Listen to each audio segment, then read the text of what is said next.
Assalamu alaikum. Many other Americans have Muslims in their families or have lived in a Muslim majority country. I know because I am one of them. But my father came from a Kenyan family that includes generations of Muslims. As a boy, I spent several years in Indonesia and heard the call of the azan at the break of dawn. I have known Islam on 3 continents before coming to the region where it was first revealed. That experience guides my conviction. You're absolutely right that John McCain has not talked about my Muslim faith.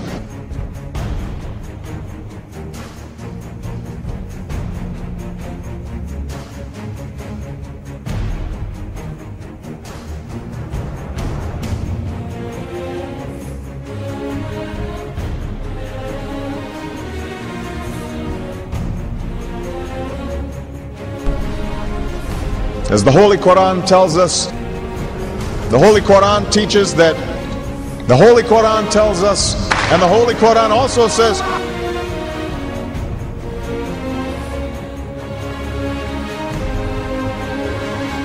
we will convey our deep appreciation for the Islamic faith, which has done so much over the centuries to shape the world.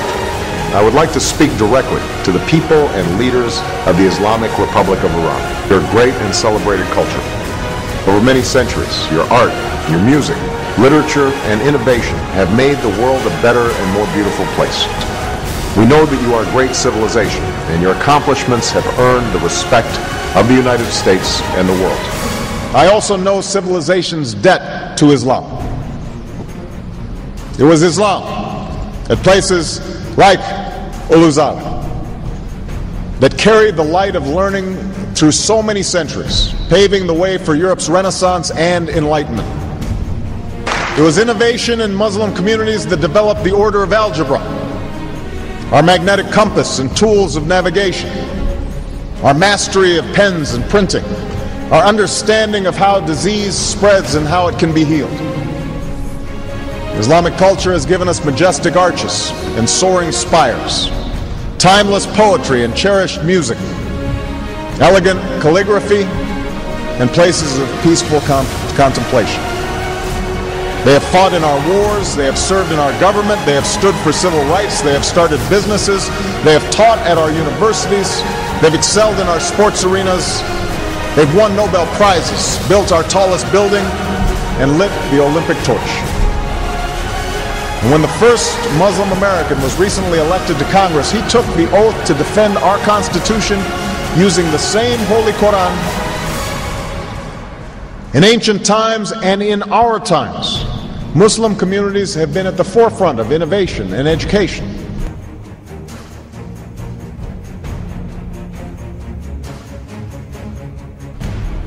Islam is not part of the problem in combating violent extremism. It is an important part of promoting peace. The enduring faith of over 1 billion people is so much bigger than the narrow hatred of a few. In the United States, rules on charitable giving have made it harder for Muslims to fulfill their religious obligation. That's why I'm committed to working with American Muslims to ensure that they can fulfill zakat. It is important for Western countries to avoid impeding Muslim citizens from practicing religion as they see fit. And I consider it part of my responsibility as President of the United States to fight against negative stereotypes of Islam wherever they appear.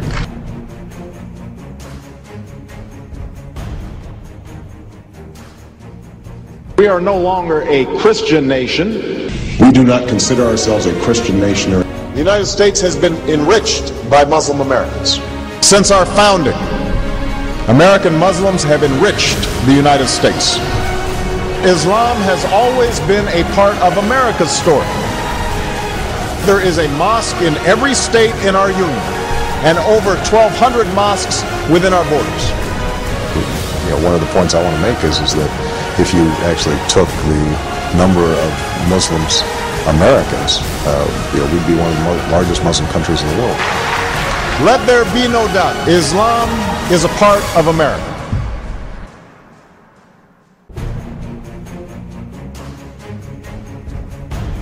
He did bow to the Muslim king, while he did not do it to the British Queen of England. And by bowing, he showed the world that I am subservient. I do bow down to you as a Muslim king, something no other president has done with Saudi Arabia.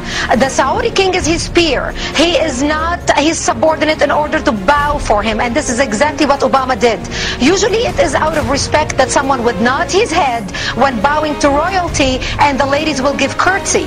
But Obama went beyond what is required as a head of state and bowed to the Saudi king, and that's unacceptable. It sent the wrong symbol. When you say it sends the wrong signal, what signal do you think it sends?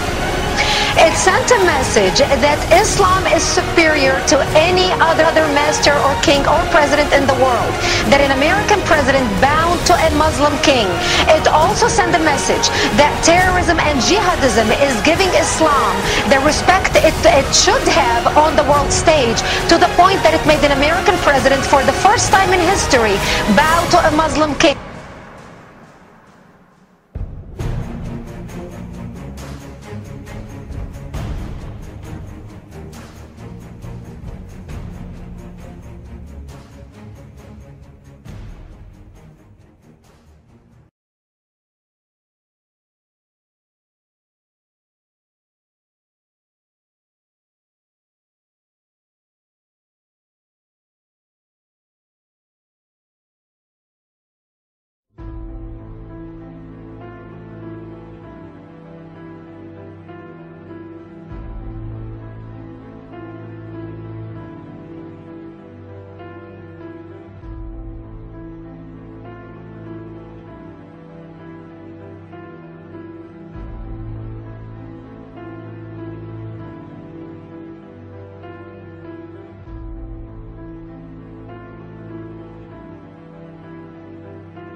Our president is an insult to our founding fathers. I didn't write this. If you question the impact of the above picture, he's taking off his shoes, getting ready to get on his knees and pray to Allah. Get a copy of the book, The Sword of the Prophet, by a sage, some Trickovic. It is well researched, documented, and highly trustworthy. Anyone who believes that Islam is not a major threat to our freedom and countries has their head in the sand. This includes Obama himself. And then there's an excerpt of the book. But just where they have the inauguration at the White House, he's getting ready to get on his knees and pray to Allah, taking off his shoes right here. And canceled for the first time since the annual National Day of Prayer. He canceled it. He brought in the Muslims to pray. And he prayed with them. Now you tell me he's not a Muslim. He's a Muslim, Pastor. It's in his DNA, I understand. Tell me he's not. His natural daddy and stepdaddy were Muslims. He was constituted in his youth in Indonesia.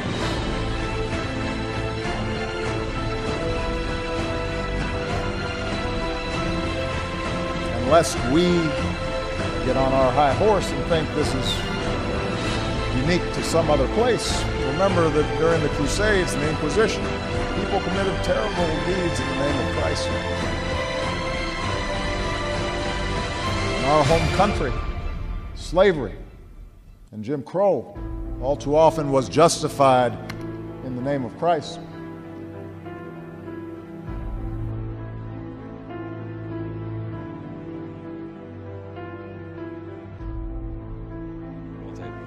entered into the 21st century. The story that we remember this season dates back more than 2,000 years. Stop the tape. What story would that be, Mr. President? Does it have a name? Roll tape. Oh, the birth of a singular child into the simplest of circumstances. A child who would grow up to live a life of humility and kindness. Stop the tape. And compassion. Does the child, Mr. President, have a name? The child is Barack Obama. He's comparing himself to Jesus Christ here. Mr. President, have a name. Can you name the child as you're telling this wonderful story? Roll tape. Who traveled with a message of empathy and understanding. Who taught us to care for the poor and the marginalized. Stop and the those tape. who... I think, Mr. President, you're talking about Christ, also known as Jesus, who had a message of individual salvation, by the way, Mr. President, not too far afield from our rugged individuality in this country. He also had a message of following the rules, and the rules would be the Bible. Not unlike the President following the rules, that would be the Constitution. Congratulations, Mr. President. You went through an entire speech talking about the birth of Christ without saying Christ or Jesus. So, why would a president who claims to be Christian go out of his way to avoid using the word Jesus? President Obama just wrapping up remarks moments ago at the White House Easter prayer breakfast. The divisiveness over some issues here in the U.S. coming up, but not Christians under attack around the world. That issue has not come up at the prayer breakfast, at least not so far this morning. Welcome, everybody. Brand new hour now of America's Newsroom. Glad to be back this morning. I'm Martha McCallum. Great to have you Good back, to see Martha. you, Val. I'm Bill Hemmer. Good morning. The massacre of Christians at that university in Kenya. Again, not coming up in the remarks, but he did have this to say just a moment ago. Drop in. On Easter, I do reflect on the fact that as a Christian, I am supposed to love. And I have to say that sometimes when I listen to less than loving expressions by Christians, I get concerned. But that's a topic for another day.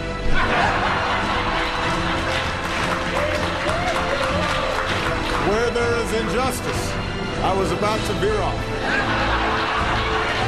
I'm pulling it back. Can we begin by agreeing that Josh Earnest just delivered pure blather and nonsense trying to defend his boss for a remark that was, well, ill-conceived?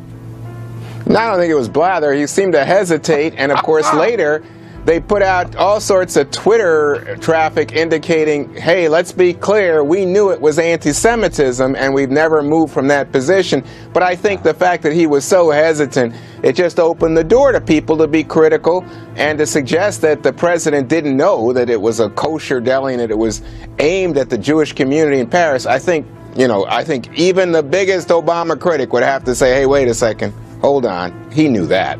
Well, then why didn't he say that? Why didn't he mention Charlie Hebdo and the non-random attack on the magazine and the terrorism that is being purposely conducted? Why even bring up the possibility that he wouldn't understand, as he has so often, by the way, of late, that this is radical Islamist terrorism? There's nothing random about these acts, do you think? You don't surely think so, do you? I definitely don't think so, but I guess where I disagree with you is I don't think he thinks so either. I think that what we're engaged in here is a conversation, one, about the use of the term radical Islam. I think President Obama, really defers from using that because he doesn't want to alienate the Muslim community worldwide, Muslim partners. I think that's why they're so thrilled that Jordan has joined the fight against ISIS.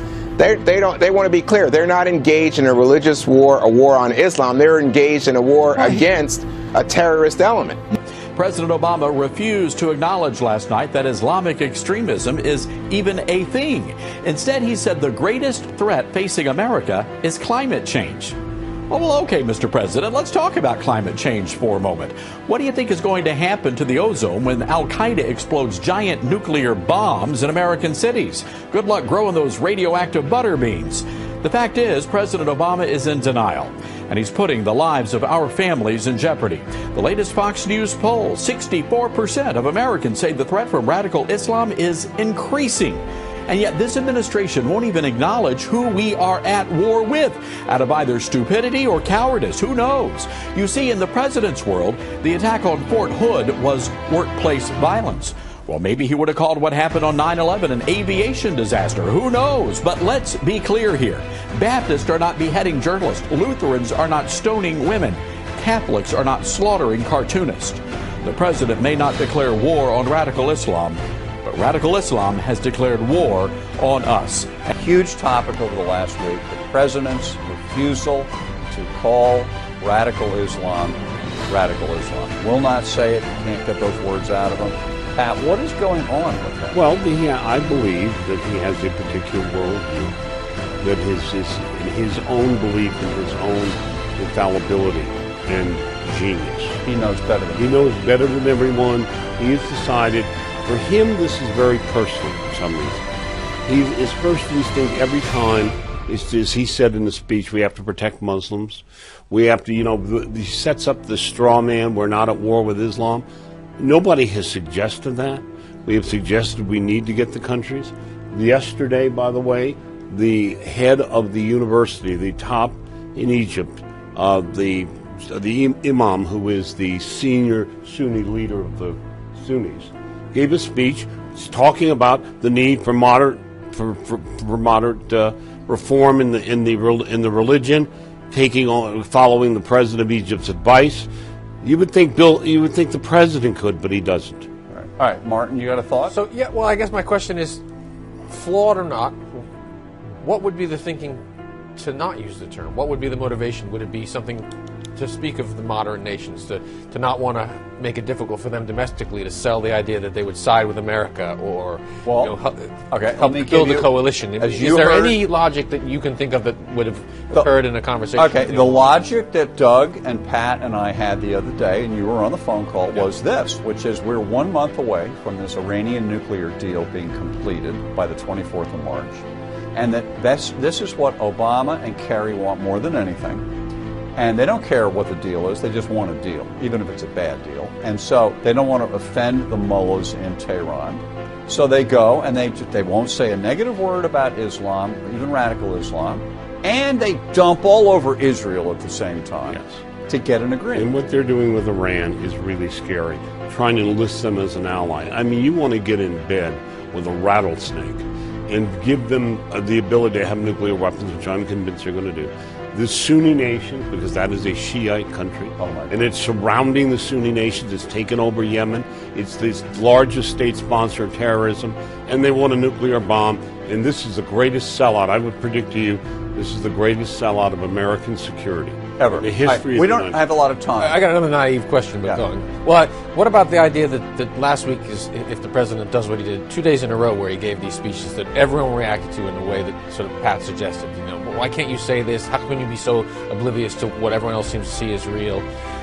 Is that some sort of smokescreen or rope-a-dope to get domestic policy through, like immigration, for example? I mean, is he creating a lot of chatter about, this to avoid attention on something else? I don't think so. I think his number one priority is this agreement with the Iranians. I think he wants to redo the entire Middle East, put down Israel, put down... But their incompetence is unbelievable. We find out this morning that Kayla Mueller's father went to the president, and they find out that because of the Bergdahl deal, that disaster, that the terrorists ISIS upped the ante for her. Now let's go over the deal quickly. 5 Taliban killers, and maybe money for the release of a guy that went off of the base several times. Who was at least a deserter, if nothing Certainly else. not a legit POW. Right, and who they celebrated because, as you pointed out, it was the day after the disaster, the VA scandal.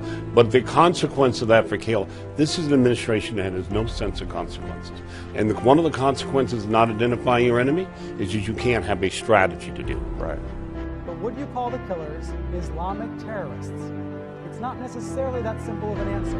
The White House and some in the press don't like to use those terms, and it makes some Republicans livid. In an interview that just aired last hour here on CNN, Fareed Zakaria pushed President Obama on the issue. Watch. Lindsey Graham says that he's bothered by the fact that you won't admit that we're in a religious war. There are others who say that the White House takes pains to avoid using the term Islamic terrorist. So my question to you is, are we in a war with radicalism? I don't quibble with labels. Whatever we once were, we are no longer a Christian nation, at least not just. We are also a Jewish nation, a Muslim nation, and a Buddhist nation, and a Hindu nation, and a nation of non-believers. And even if we did have only Christians in our midst, if we expelled every non-Christian from the United States of America, whose Christianity would we teach in the schools? Would it be James Dobson's or Al Sharpton's? Which passages of Scripture should guide our public policy? Should we go with Leviticus, which suggests slavery is okay, that eating shellfish is an abomination? Or we could go with Deuteronomy, which suggests stoning your child if he strays from the faith? Or should we just stick to the Sermon on the Mount, a passage that is so radical that it's doubtful that our own Defense Department would survive its application?